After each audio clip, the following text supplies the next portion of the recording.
चलिए, हम लोग किस पर चर्चा किए? सांप्रदायिक निर्णय पर चर्चा की। सांप्रदायिक निर्णय में हम लोगों ने कैसा देखा कि किस तरह से कौन इंग्लैंड के प्रधानमंत्री रैमजे मैकडोनाल्ड, ठीक है, इसने यानी किस तरह से भारतीय क्षेत्रों में रहने वाले लोगों को बांटने का प्रयास किया। ठीक है, तो इसका मतलब था दोबारा यानी कि फूट डालो और शासन करो की नीति उसने क्या है अपना नीति। ठीक है, जिसमें से आपने देखा कि क्या क्या था। मुस्लिमों के लिए अलग निर्वाचन प्रणाली कर दिया, दलितों के लिए क्या है अलग यानी कि निर्वाचन व्यवस्था शुरू कर दिया।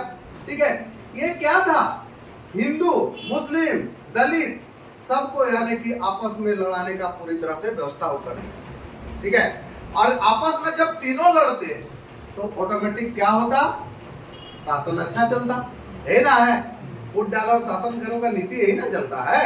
ठीक है, तो यहाँ पर क्या है, इस नीति के खिलाफ जो प्रतिक्रिया आई, तो क्या प्रतिक्रिया आई उस पर डिपेंड कर रहा है। ठीक है, तो प्रतिक्रिया क्या था कि ये जो कांग्रेस ने क्या किया, जो ईस्ट इंडिया कंपनी का जो सांप्रदायिक निर्णय जो था उस पर यानी कि असहमति जता दिया।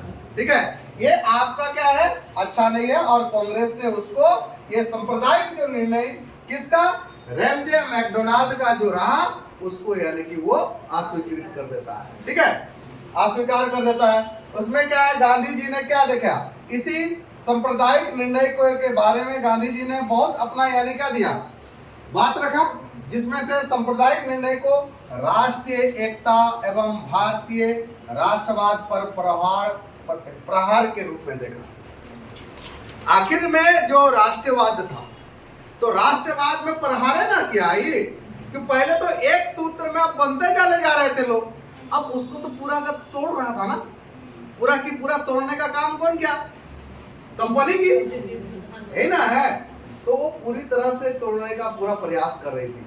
लेकिन क्या हो गया, इसका यानी कि प्रतिक्रिया ये हुआ, गांधी जी ने ये स्पष्ट कर दिया, क्या कर दिया कि अगर यदि ऐसा होता है, क्या होता है कि सांप्रदायिक एकता को यानी कि खंडित यदि किया जाता है, तो यानी कि भारत में राष्ट्रवाद खत्म हो जाएगा।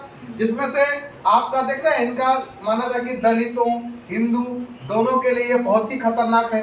कौन सा, सांप्रदायिक निर्णय, दोनों बहुत ही खतरनाक है।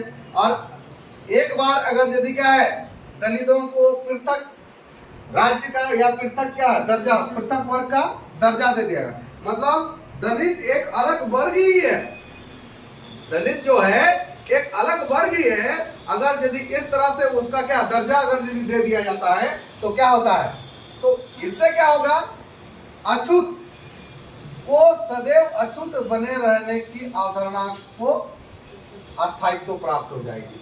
जो अछूत है वो अछूते रह जाएंगे। आज जो डेवलपमेंट है, क्या लगता है ये डेवलपमेंट हो पाता, नहीं हो पाता, होता कि नहीं होता ये भी नहीं मालूम था। सबसे बड़ा चीज, देश आजाद होता कि नहीं ये भी बहुत का संशय में रहता कि नहीं रहता।